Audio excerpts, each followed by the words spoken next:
Hi mga Lods! Magandang araw po sa inyo lahat. Sa mga hindi pa nga po sa akin nakakilala dyan, my name is Jinky. At kung bago ka pa lang sa aking YouTube channel, please don't forget to subscribe and click the notification bell para updated kayo palagi sa mga bago kong upload na videos.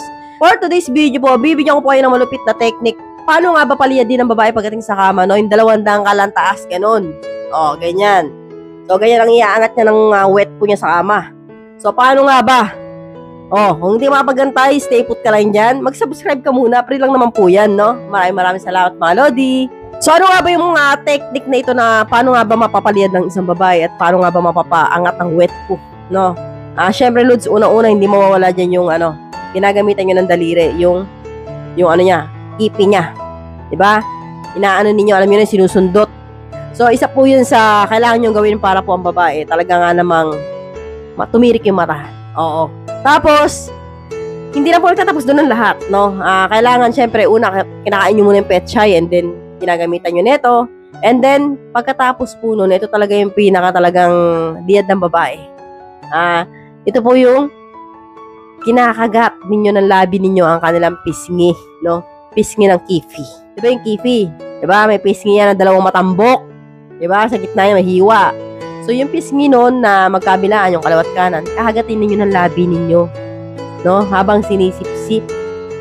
So, hindi yung hagat na may ngipin na, yung labi lang, no? Parang, ganun. So, hagatin ninyo ng banayad yun. Habang sinisip-sip ninyo na parang kayong sumususo sa, sa nanay ninyo na sanggol pa kayo. Alam nyo ba, Lods, na kapag ginawa nyo sa babae, ang palit-palitan, no? Kalawat kanan, left, right, left, and right. Kapag ginawa nyo po yan sa isang babae, nako, believe it or not, no, talagang liyad na liyad talaga. Umangat ang wet po. No, sa akin nangyari yan eh. O, wag nyo na, mapagtawanan nyo na naman ako eh. Pag pinuwento ko eh. Sa akin talaga nangyari yan, no, na first time mo talagang ginawa sa akin ng yan, ng boys na ko.